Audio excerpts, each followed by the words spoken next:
In this video, I'm going to talk about selection tools and how to work with and save and load selections. I already have a file open for you, so I'm just going to load up Photoshop real quick. And we're dealing with a picture of people dancing at a party, but I've got these silhouettes. This is going to be a very easy file to work with. Now, in my selection tools, as I touched upon briefly in the face swap video, if you hold your mouse button down, the regular geometric selection tools give you the option for square or circular selection tools. And if I take the square selection tool, I can make a square or rectangular selection, and I can use the move tool to move them wherever I need to. However, what if I need to do something more precise? Well, in that case, then we're going to move over to the selection tools that are called the lasso tools. These are your freeform tools. You have lasso, polygonal, and magnetic.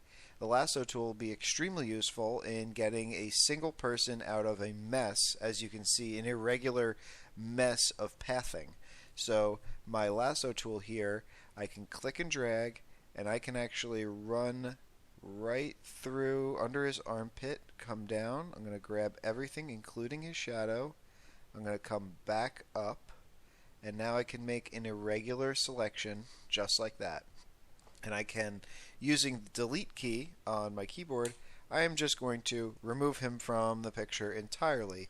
And then using select, deselect, I'm going to remove the marching ants that were around the original selection. And now he is gone from my picture. Now I can take my rectangular marquee tool and I can select everything else just like that, and I'm going to move it over and pretend that he was never there. And as you see, the border is getting closer to her hip. That's about as good as I can get.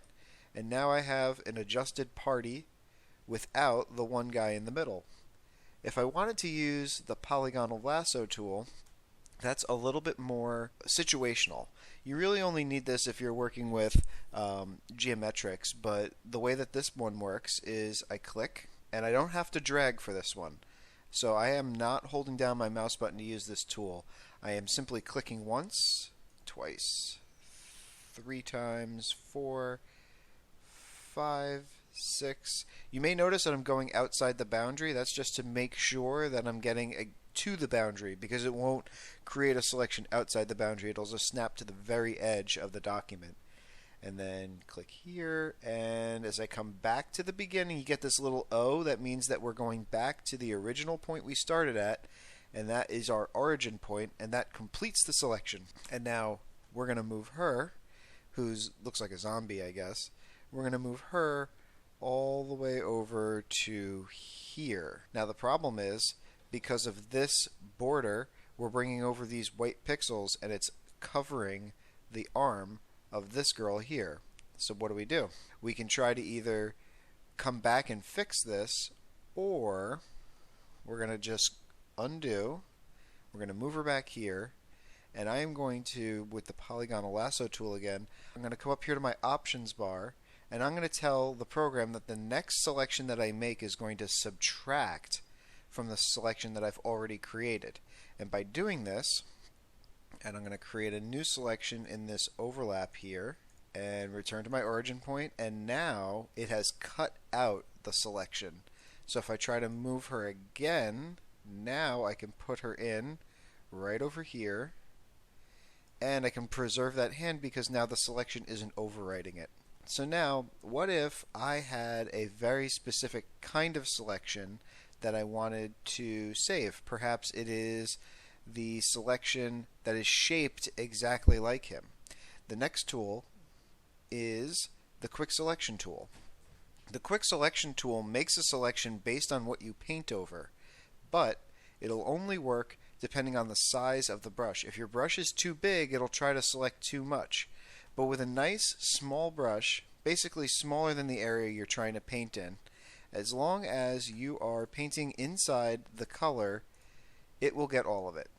As you can see right there, it pretty much figured out immediately that I am trying to get him. But if I zoom in, you'll see that it wasn't perfect, and it didn't get all of his fingers. So we're going to play with this until it works. I'm going to undo, And I'm going to come back to the quick selection tool, and I'm going to make it smaller. And I'm going to start over there with his hands, and it's still not perfect. I have over here my options bar. I'm going to add to selection. I'm going to zoom in, and it looks like no matter what I do, this is not going to look right. As you can see, it's starting to misbehave. I bled over into the white, and all of a sudden it added all of this white area. As you can see, the marching ants are now on the border of her arm. So that's not going to work. So we need to do a different tool. And the different tool that we are going to use is the Magic Wand tool. Now, the Magic Wand tool is probably my favorite tool because you can select basically all of the same color within a certain what they call tolerance. So being that this is black and white, my standard tolerance is 32, but if my tolerance is really high, for instance it's in the mid 100s, like 150 or so, not only would it select black, but it would select instances of gray and light gray as well. But if I'm down low, maybe 10 or so, it's only going to get the closest blacks that it can find. So in this case, I am going to simply click once, and it will make a near perfect selection of all the black. As you can see, it's much better here on his fingers, but it also got her because she is connected to his midsection by her fingers. I'm going to come over here with the lasso tool. I'm going to set it to subtract, and I'm simply going to rope her off real sloppy, doesn't matter. The only time I need to be precise is when I come in right here and then close it off. And now she is no longer part of my selection, and it's just him. And I can hit delete, and he's gone. But maybe, as I said, I wanted that perfect human-shaped selection. Come over here to Select menu and go to Save Selection. And I'm going to call it Dude. And all I did was save it. If I were to erase everything on this layer, like so, I could load selection, and I could load my dude layer. I will switch to my regular selection tool, back up here in the options bar. If you select this as just the new selection tool, while hovering over it, it'll just allow you to move it. And now I have this selection, and I can bring this in as many times as I want. And I can use the paint bucket tool, and I can fill him, and then I can move it, and I will fill him again with the paint bucket tool, and I will move him again. Simple, easy stuff. So to recap, we have our geometric selection tools, which are over here.